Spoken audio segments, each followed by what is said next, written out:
Namaste everyone. Today we have Dr. Siddhant and Dr. Arpana, and today we are going to discuss about Zoonoses Day and what are zoonotic diseases and how it is spread from animals to humans. So doctors, can you please enlighten us on this?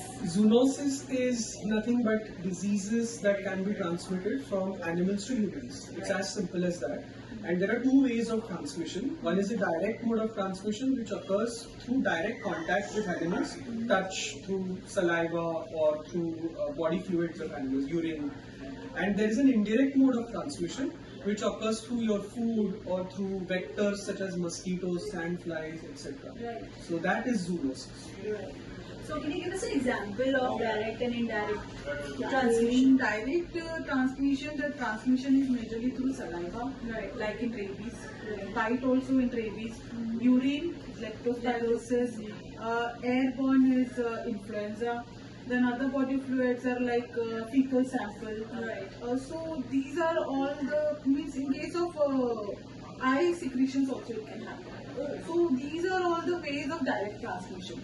And major direct transmissions are incurable, like rabies or leptospirosis. So we can prevent our dogs to get rabies and leptospirosis by vaccine. Only through vaccination. Yes, So only vaccination is through the only cure where you can safeguard your pets and safeguard yourselves also. Yes, and the community animals also. Yes, community animals. So vaccination plays a very important and pivotal role when it comes to direct transmission of zoonotic diseases. And what are the indirect sources? So when it comes to indirect transmission, vectors play an important role in the Indian conditions.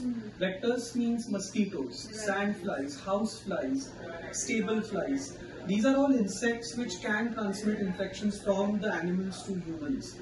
So mosquitoes, as we know, is the leading cause of vector-borne disease in the world. Absolutely. Yes. But in India, we have effective mosquito control measures only in sporadic places. It is not throughout the country. Yes. We often see water accumulating in low-lying areas in the slums or different parts of the city, especially in the monsoons.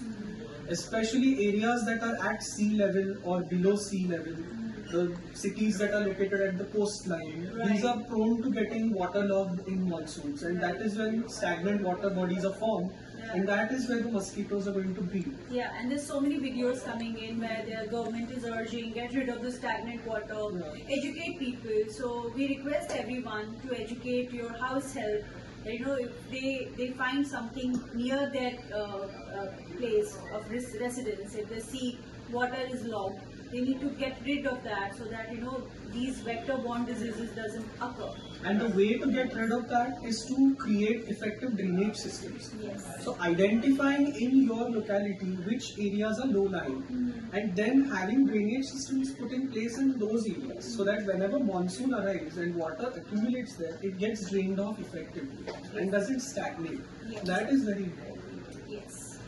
All right. So. On behalf of the entire Petville team, we urge everyone to be safe and healthy and to get rid of any waterlogged places, areas, and get it cleared. And also educate people around you to be healthy and to safeguard themselves by vaccinating them if they are in direct contact with the community animals, and also get the community animals vaccinated. Anything else you would like to add, doctors?